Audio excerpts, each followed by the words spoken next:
Hey everyone, welcome to the Pawareness podcast, and thanks for joining me. Be sure to rate, review, and subscribe on iTunes, Spotify, and YouTube, and also check us out at pawareness.org and on Instagram at pawareness_official. On Instagram, we are doing submissions for Pet of the Week, where you can submit your foster pet, and we'll pick one winner every month, and we'll give $200 to their choice of charity or foster. Thanks for watching, and I hope you enjoy this episode. Hey everyone, and welcome to today's episode of the Pawareness podcast. Today I have a very special episode. We are doing a panel discussion with Courtney Bellew, head of Star Rescue. I've had a podcast with her on it before. And then also we have on with us Senator Stephanie Hansen of Delaware. And in a few of my episodes, we've talked about how important it is at a political level when it comes to animal rescue. And Senator Stephanie Hansen, go ahead, and I wanted you to introduce yourself. And I know you sent over a bill, and we've talked about this beforehand. You've passed a couple of years. It took a couple of years to pass Bill 139. And could you talk to us about that and kind of the process behind that? Sure. I'm State Senator Stephanie Hansen, so I represent a small part of Delaware, Middletown, Fair Glasgow, and a little bit of Newark. I've been in this job since about 2017. It was actually the first election after the presidential election in 2016. And so I am one of a couple of folks in the Senate. Delaware Senate is 21 people. Our House is 41 people. So in the Senate, I'm one of two people that does a lot of the animal legislation. So you tend to, because there are so many issues that legislators deal with, you tend to specialize and gravitate to certain areas.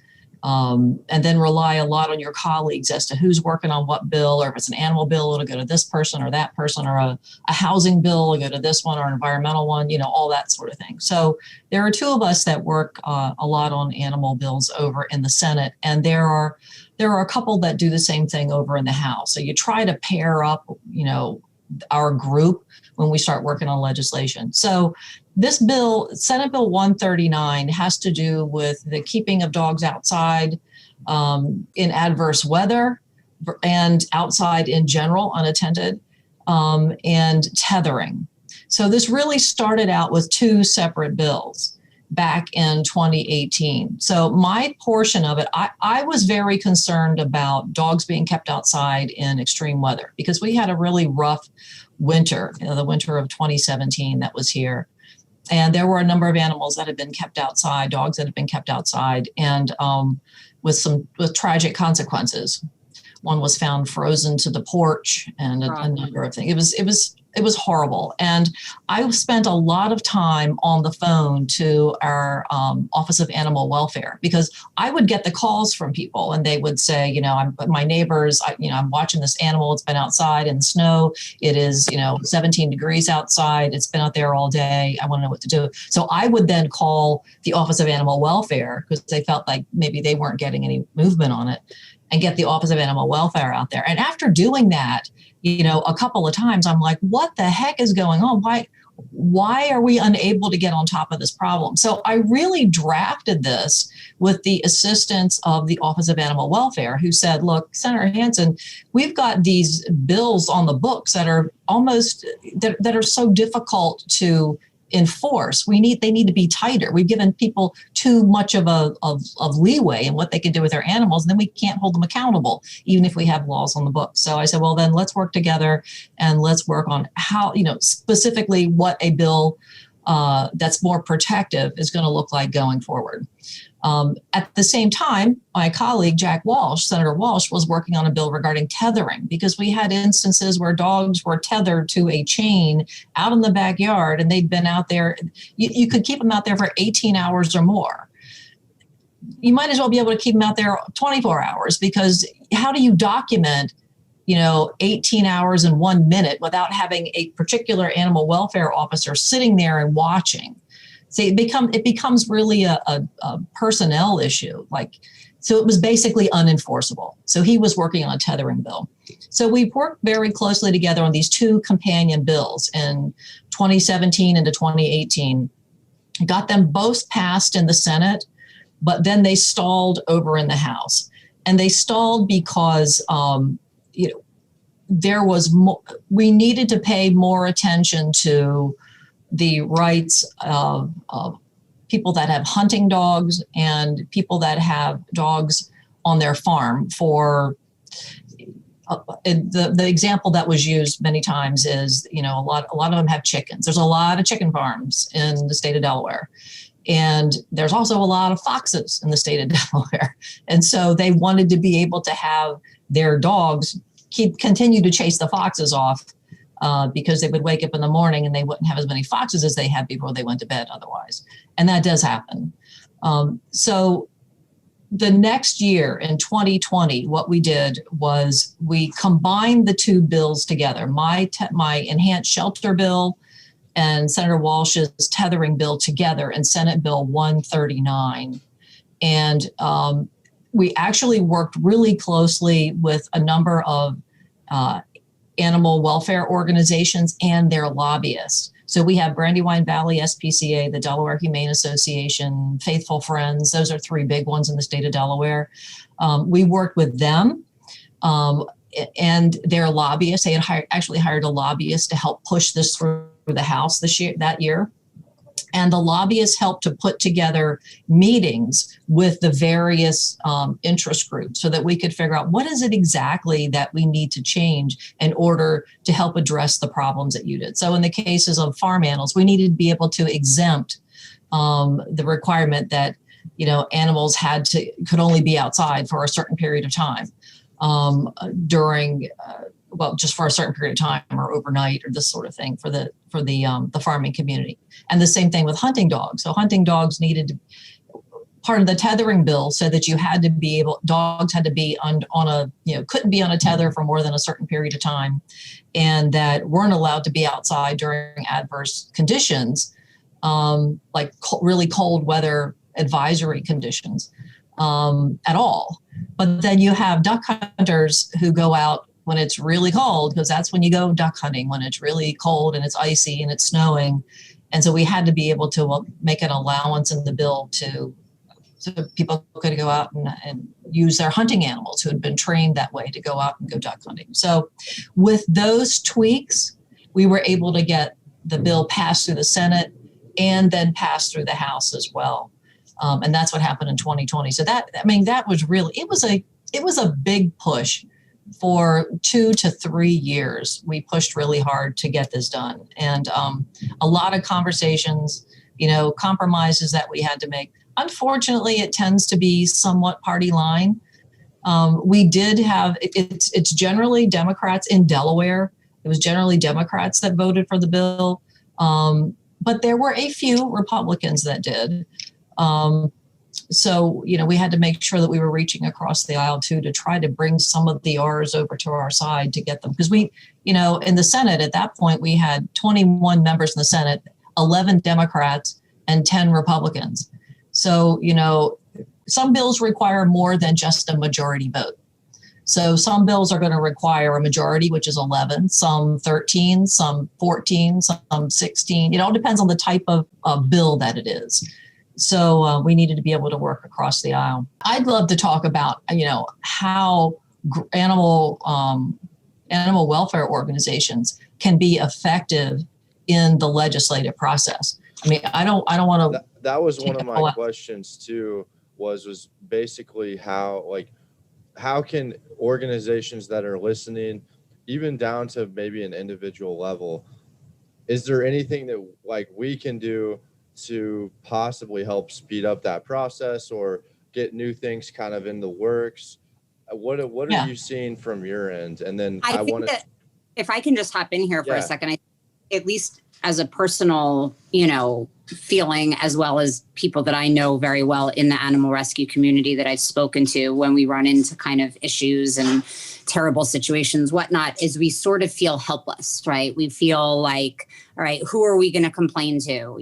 Who are you going to call? Who are you going to try to reach out to get this accomplished, to change things? So I think that that's an important thing to discuss, is sort of exactly what you just said, is how can the rescue community tie together with the people that are responsible for getting these things accomplished? A number of different ways. So first, let me back up. Before I was in elected office, I was the leader of a large civic umbrella group, about 80 to 100 neighborhoods in Delaware, a certain section of Delaware. And during that, and I did that for about 6 years before ever running for office. And in that period of time, I got to kind of see from that angle what grassroots community advocacy looks like.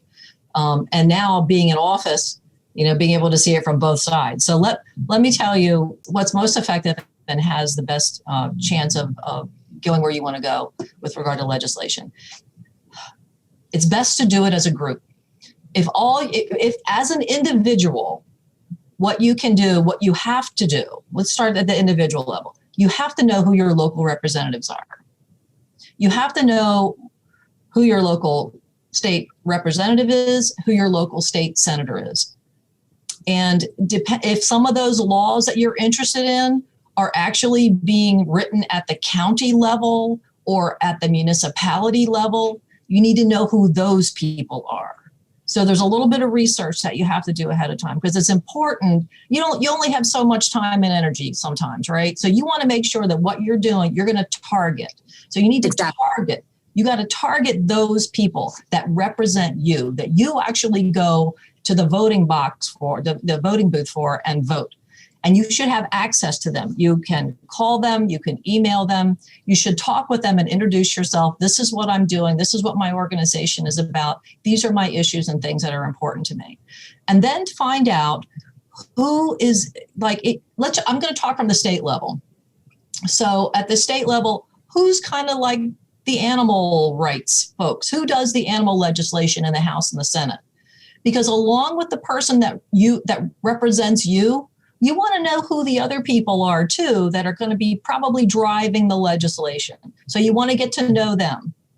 So it's good, particularly as an organization, if you reach out as an organization and say, hey, I'm located in your district, or I'm part of a group that does the following, activities, and we'd like to sit down and have a conversation with you and talk to you about what we're doing, just so that we're here. And we kind of like to hear, do you have any legislation you're thinking about or that you're doing that maybe we could help you with? And then what's really important is that relationship building. First of all, what I just told you right then, most people don't do. All they think about is, well, I'm going to write the most they're going to do is I'm going to write an email, or maybe I'll make a phone call. It's better than nothing. It certainly shows what people want. But if you want more than just kind of making a splash, you want to really get somewhere. We're talking about how to get someplace, get something. Then you start that relationship building. And the way you do it, identify who those people are, step one. Number two, start the relationship building. So you reach out to them and you say, hey, my organization is located over in such and such, and we are doing an adoption event. Or we're doing having our capital, building campaign, or we're doing something, and you invite them to come to your event.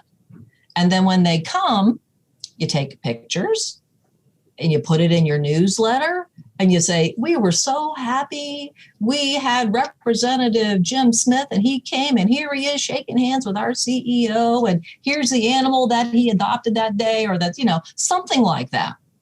It's part of that relationship building. And then when there's actual legislation that's being discussed, reach out, continue to kind of reach out and identify when that's happening, and then get involved in that process. Call, if you can find out who the sponsors are, who the people are kind of driving that, and ask to sit down and meet with them and be a part of that discussion process. Because there's a lot.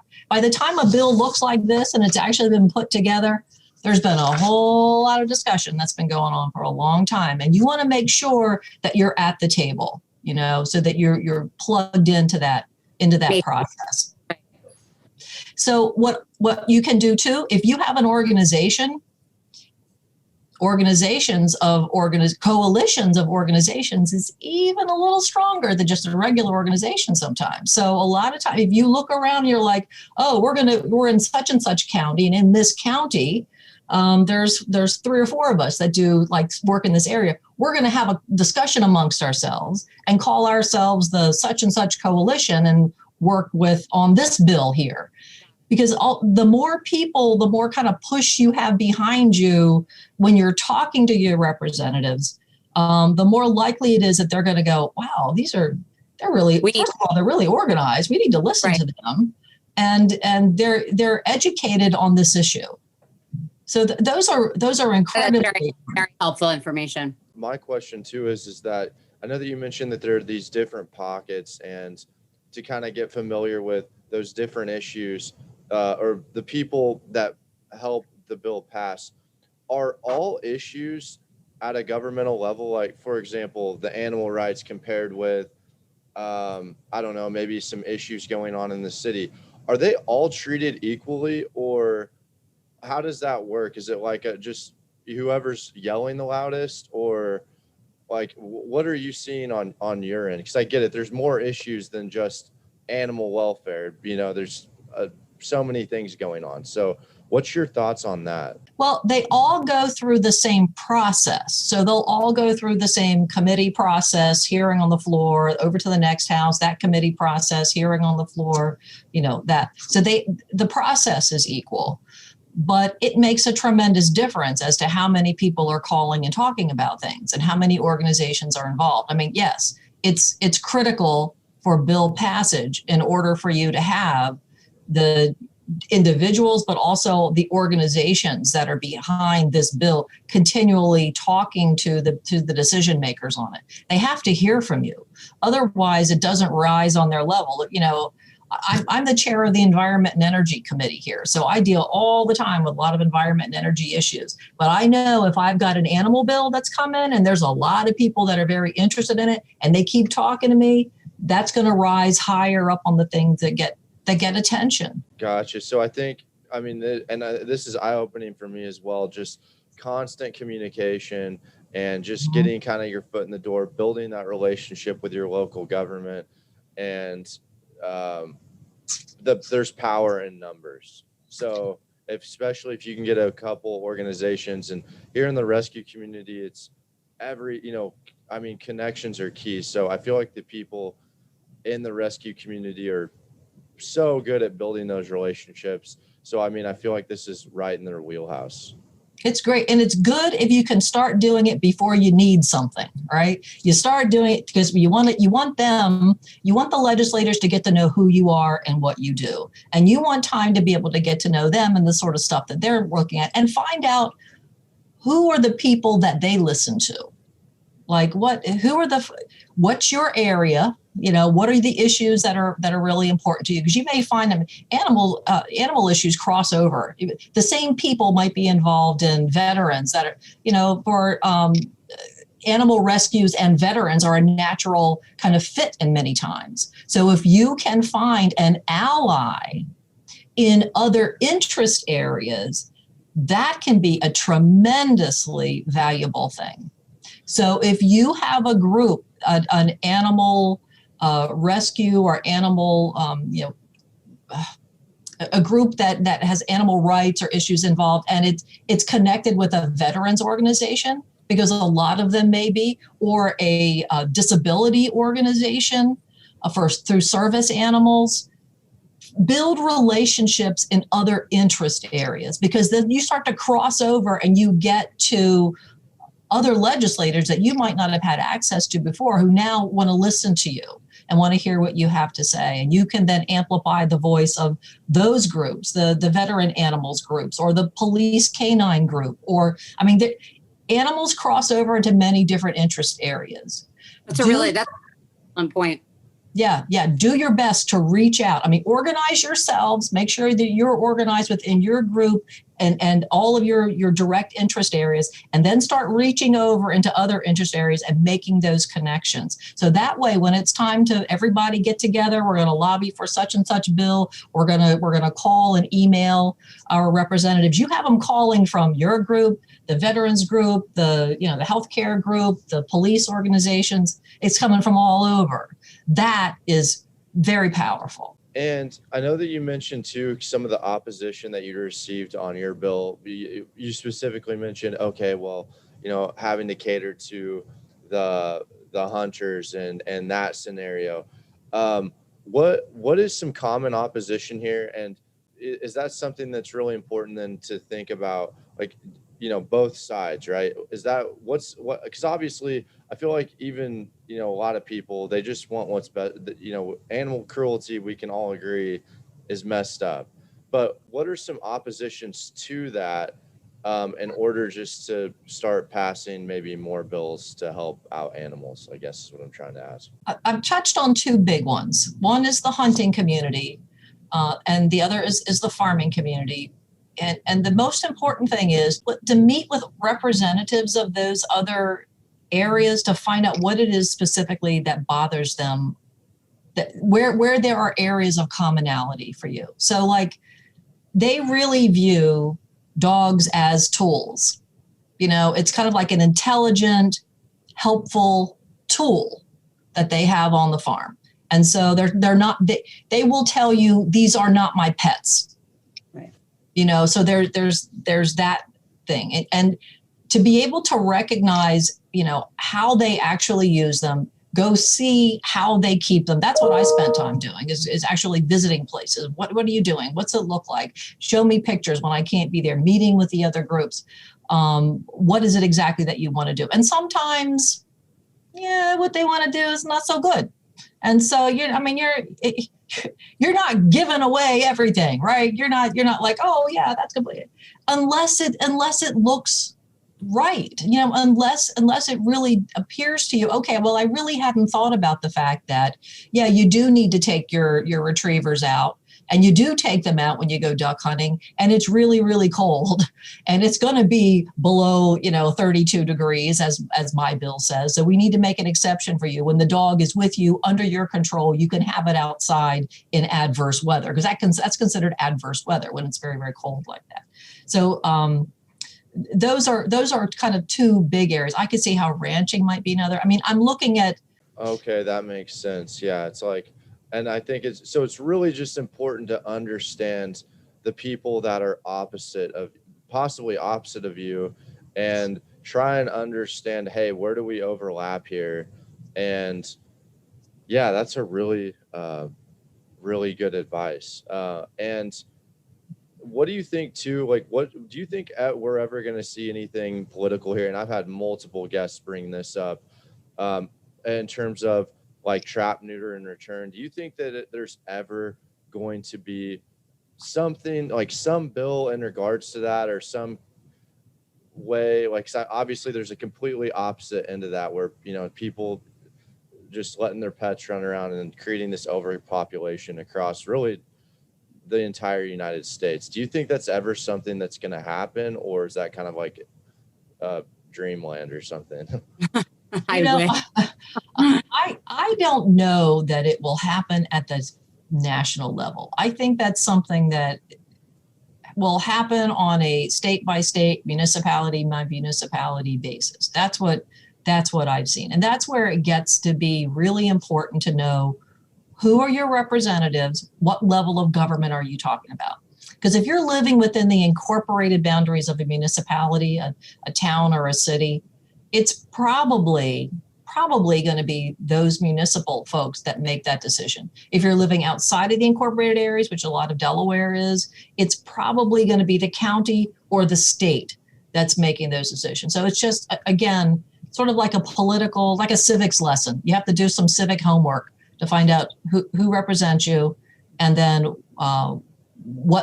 where those laws are, where those laws lie. Gotcha. Okay. Who's enforcing them? Okay, that makes sense. Yeah, that's just been something that's been like a common theme, I guess, for a lot of my guests, just talking about that, and it just slowly climbing up the ladder, I guess, of the problems. We can educate. I think education is huge. And then I was just always curious as well. I've never spoken with a political officer about that. And Courtney, I don't know. I want to make sure that you, I don't know if there's anything you want to ask or bring up. No, think the information that you've given is really helpful just for us as advocates, to kind of learn how to navigate a little more effectively when we want to try to change something or put something in place. I mean, of course, like the dream and hope one day is that, if there were stricter spay-neuter, laws and regulations, I think a lot of the pet homeless population would be eliminated, which would be wonderful. Because, we discussed in the last podcast, we're kind of fighting a never-ending battle here as animal rescuers. So, of course, in my hopes and dreams, I wish that one day that will become a reality. But just knowing, hearing you kind of explain the best way to go about having changes made, is very helpful. It might be that if that's an issue that a national organization has an interest in, like the ASPCA or the Humane Association, if that's something that they want to see, they may have model legislation already put together. And so sometimes what happens is if you could get that model legislation in front of the right legislators, whether it's state, municipal, county, whichever the right ones are, and say, here is national legislation, and here are all of our groups behind me that would like to request that you put this forth and take a look at it. Let's sit down and we want to give this to you. Take a look at it over the next week, and we'd like to sit down and talk with you and whoever you think is important for us to talk to with regard to this legislation. And then, or you're my representative, what would you think about sponsoring this? Sometimes what they may tell you is, well, I represent, my forte is labor, but Senator such and such is really the one doing environmental. So I'm going to look to her and I'm going to put her in touch with you, and then I'll keep involved in the process. Right. That also, that's also a really good thing, because your bill will have a much greater chance of passing if it's actually put forth by a person that is recognized in that chamber as being kind of the lead on a lot of these issues. Right. That's helpful. Yeah, I think this is good too, because like for myself, and I feel like, quite a few other animal rescue people in the community, it's just important to know how to navigate in order to properly navigate. Like I wasn't aware of, that's exactly kind of how the roadmap is. So I think just having that roadmap is really important to know how that works. I do as well. Yeah, I don't know. Courtney, have you had any experience reaching out to anyone in your area in New York, or? Thank goodness I have to tell you that in New York, we don't have I think more of the issues in New York are enforcing like abuse and things like that. We do have a lot of good laws in place for inclement weather and chaining dogs and whatnot. So luckily where I am, in our area, there's not too many changes that need to be made. I think where I run into more of the issues are in the other states that I'm rescuing from, Texas and Louisiana and North Carolina, South Carolina, Tennessee, Alabama, where the stray populations are just out of control. And, dogs don't even require, shelter to be considered, appropriate. And those are the places where things really need to change. In New York, don't get me wrong, I'd love for dogs to not be allowed outside at all, but they're a little stricter with, that dogs require shelter and they require food and water, and, they have some requirements that at least make it more bearable. But a lot of these, southern, more rural states don't have anything in place for protection of the animals.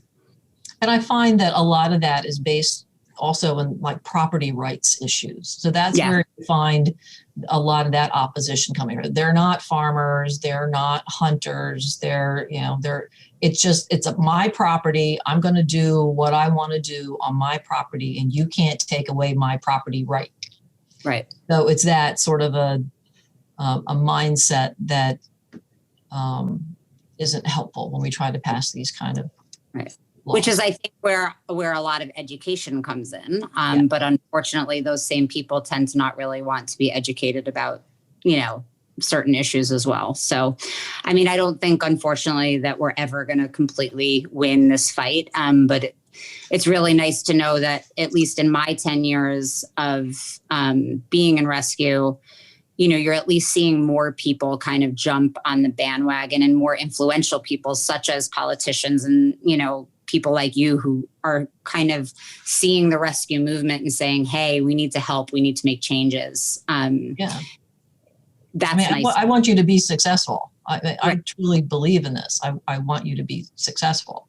And, the way that we can start bringing states like Texas and Louisiana along is to begin to coalition build with them, to teach them like how, because that there are people there that don't like what's going on and that are upset about it. And so if you can plug in and go like, you don't have to be upset about this and feel helpless. You can do something. Here's what you can do.